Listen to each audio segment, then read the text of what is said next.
Bandeko Paimboka bana ya Congo na pesi bino lisusu mbote mingi ezali bongo wa bino mosali na bino excellence Joël Million Isumo esali vraiment mikolo mingi mikolo eleki mingi tosololi lisusu te tokutani lisusu par la grâce de Dieu liboso aba etando na bino pona kosola lisusu na Italie masolo ya République démocratique du Congo. Et vous savez très bien que RDC Mbokanabiso ezali au traverser ma période de moko de turbulence, comme j'ai toujours eu l'habitude de le dire. Alors, Makambo Etali RDC, ils ont concerné tous les citoyens congolais, tous les ressortissants. Il y a République démocratique du Congo. Alors, Nalombangu Penza, Nalingi, les Lotosola, na Italie, le dernier discours, il y a son excellence, le président Félix Antoine Tshisekedi, parce que, Toki, moi, makele les mingi na ba réseaux sociaux, soi-disant que Mokonzi Mboka a BBC. Alors, Toyoki, interprétation bandeko nyonso oyo bakokaki koloba na ndenge bango ba comprenaki, mais tolingi tolobela un peu qu'est-ce que le président voulait dire na Italie bongo mboka esi ekufa, mboka esi ekufa. Vous savez, peuple congolais, biso toza vraiment makasi na déformation information. C'est-à-dire toza ba spécialiste na déformation de l'information. Mokonzi ya mboka alobaki quelque chose de très important oyo ezali déformé par certains individus au bazali mal intentionnés pour salir peut-être Moussala ou Yazosala. Vous savez très bien que le président Félix Antoine Tshisekedi, le garant de la nation, le chef de la magistrature suprême, c'est un homme qui bosse dur pour que Makambo Tamboula ala mona kati ya République démocratique du Congo. Mais c'est malheureux comment on a que Bandeko na biso mususu, pendant que le président passait encore son temps na Bandeko na biso à Sankuru, bango ba s'accrocher kaka na ba dernière parole pendant un discours du président au Sankuru, en disant que mboka esi ekufi. Alors que le président était en train d'expliquer que mboka oyo ekufa parce que bao bazalaki avant biso ba bebisa yango déjà. Alors peuple congolais la lingi bolongo un peu na distraction parce que vous savez les Congolais balingara toujours oyo et sonara bien te na matoyi ya batu. Congolais balingara toujours ko utiliser quelque chose pour nuire na bandeko na ye, na mboka na ye, na baninga na ye. Alors cet esprit, nous devons combattre ça.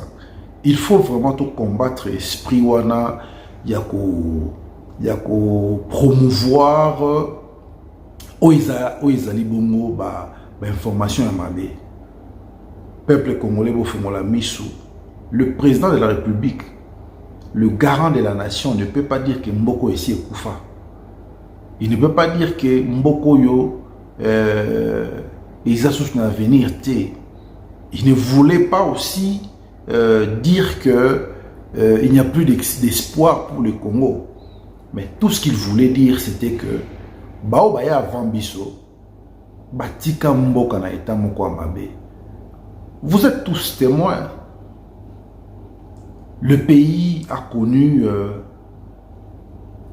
le régime de la famille Kasavubu. Il y a eu le régime du président Mobutu. Il y a aussi eu le régime du président Kabila. On peut généraliser le père et le fils parce que c'est toujours la dynastie Kabila.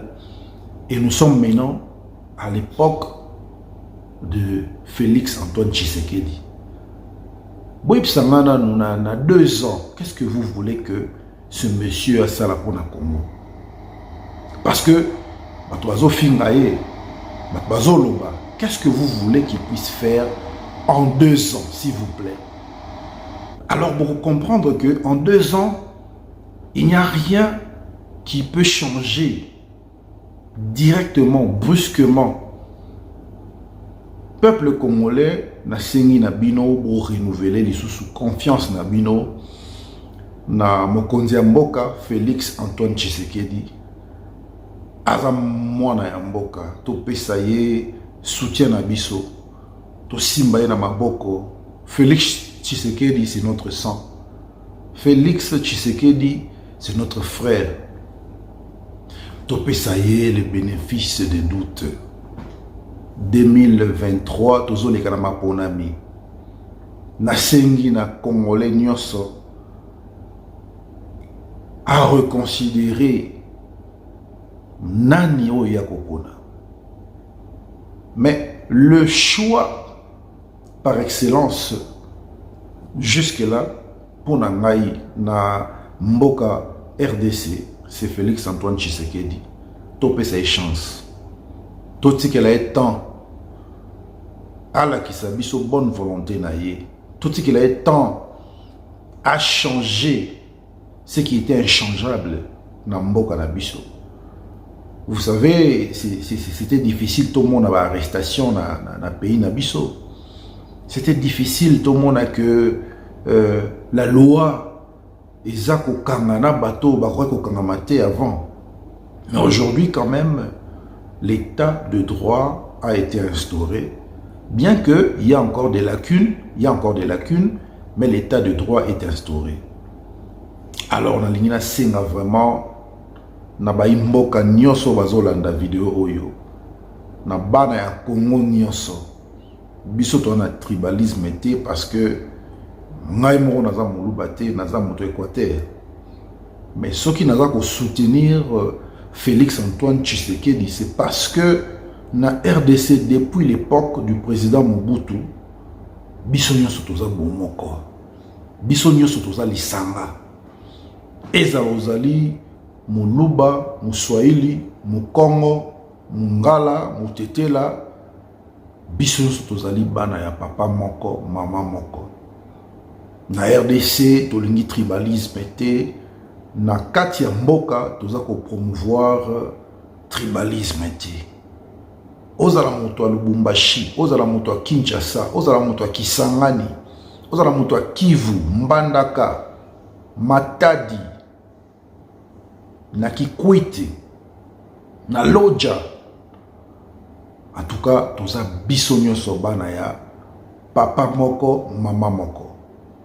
Alors, yango wana nazo senga na peuple congolais bolongo na distraction, il y a ba vidéo ezo circuler na ba réseaux sociaux. Au banda kotala ba image wana dès le début pour comprendre ce que le président voulait dire. Pour comprendre que les Congolais sont des spécialistes en déformation de l'information. Je ne sais pas si je me fais comprendre. Mais peuple congolais, tout le monde a distraction. Peuple congolais, tout bima na kati ya buzoba. Tout le monde a la futilité, tout le monde a makambo izangatina. Tout le monde a makambo izangatina. Et j'aimerais aussi rapidement, Kolobela, la démission il y a Jean-Marc Kabound. En fait, Jean-Marc Kabound, c'est une personnalité de l'UDPS qui prône pour le changement en RDC. Aza parmi bateau yo, ba bundi pour que Makambo change na moka. Alors, son idéal, c'était toujours de voir que Mboka est changé, dans la transformer. Azalaki na souci moko pour na Congo. Et je pense même que Aza toujours na souci moko pour na Congo. Pour que les choses aient changé. Pour que les choses aient se passé différemment na Mboka na biso. Vous savez, des fois, Bato Moussous Bazali mal compris pour na souci na bango na Italie Mboka na biso. C'est pourquoi de temps en temps, vous avez compris que Jean-Marc Kabound a télémisé peut-être Batunanzela pour nous reprocher bango, pour nous interpeller bango, pour nous l'accent que ce que vous faites n'est pas bien. Bana ya Congo, Jean-Marc Kabound n'avait pas l'intention d'humilier peut-être au Italie, Bongo, garde républicaine. Et je ne pense pas aussi que les policiers, il y a Jean-Marc Kabound, qui a l'intention d'humilier la garde républicaine. Mais le souci, c'était que les choses changent dans Mboka na biso. Avant même de continuer, dans la musique, dans la vidéo, il y a des événements il y a Nengi Bazalai Kubotola Ndeko na biso ya garde présidentielle Mundoki naye, arme naye. Bon, il y avait quelqu'un qui filmait. Cette personne-là qui filmait, c'était le chauffeur. Mais comment est-ce que Bokangi militaire, ou Avandaki Pembeni, lui qui ne faisait que accompagner le chauffeur, mais Botiki chauffeur qui avait pris le sens unique. Est-ce que vous pouvez comprendre que le fautif, Simbi était, mais Simbi Mouto qui n'est innocent? Alors moi, je demande que la justice soit faite. Il faut d'abord commencer par arrêter le chauffeur. Parce que, au fait, dans la RDC, on a besoin de chauffeur. Toye Bappé, qu'on respecte le code de la route. Moi, j'étais au Congo, j'étais à Kinshasa, mais c'est malheureux. C'est malheureux. Tokena bamboka bapaya, tozo mona nenge ba Congolais bazo tosa. Ce qui feu de stationnement et péci rouge, bah tu n'y so ba telemi, ba voiture n'y so, ba véhicule n'y so, et telemi. Ce qui peut péci vert, feu vert, donc c'est tout le monde qui conduit, c'est tout le monde qui bouge. Et si kabatier stop, ils allaient stop. Et si kabatier signe à côté le ma, ils allaient signe à côté le ma. Mais botala nan makambo nengezo le karamboka na biso, c'est honteux, c'est malheureux. C'est vraiment malheureux parce que peuple congolais, il faut toujours destin ya mboka na biso en main. Bozela kaka te bati la bino fimbo parce que je vous dis que ngai so bo pesinga bokonzi na otia fimbo. Parce que je comprends que bande on a besoin de sous bayoka na fimbo. Alors tous la ka fimbo yate pour que bato basala makambo ndenge sengeli. Conscience ya congolais. Nazolo bela conscience ya congolais. Est-ce que vraiment congolais a changer mentalité? Est-ce que congolais a monté le rôle à battu sauté? Est-ce que congolais a africain le rôle à africain sauté?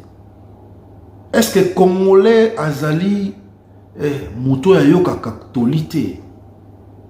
Yango basala congolais na matière nini? Basala congolais na matoi boni. Peut-être tu es baraté. Congolais tolingi oti la biso commentaire na vidéo oyo na se ya vidéo oyo ti la biso commentaire basala yo na matière nini? Est-ce que basala congolais ndeti ba ndeko nyonso ya Afrique lokola basala ba sud-africain lokola basala ba nigérien lokola basala ba gabonais matière nini basala la congolais pour que congolais koma koyoka bandeko na ya Congo to changer ma mentalité, to changer les loyaux premier vice-président de l'Assemblée nationale a démissionné. Peut-être c'est une bonne nouvelle pour Nabato, peut-être aussi c'est une mauvaise nouvelle pour Nabato, idéologie. Mais est-ce qu'il fallait qu'on arrive là? Est-ce qu'il fallait qu'on arrive jusqu'à ce point? Jusqu'à ce que il faut qu'on humilie Moutou ou Yabunda pour la IDPS. Mais bande qu'on a IDPS. En tout cas, Jean-Marc Kabounda zande on a bino ngala Équateur, nazape muta IDPS. Jean-Marc Kabounda c'est votre frère. Bande qu'on a IDPS. Est-ce que vous savez que Jean-Marc Kabounda c'est votre frère? Ce que vous faites, ils allaient passer. C'est honteux. C'est vraiment honteux. Et ça passe comme on a que une personne qui a servi son parti avec sincérité, avec fidélité, elle a humilié jusqu'à ce point. Et c'est regrettable, c'est vraiment triste de voir que Kakabato et Servaki sont les mêmes personnes qui l'insultent aujourd'hui. Mais soyons réalistes, ça c'est l'ingratitude.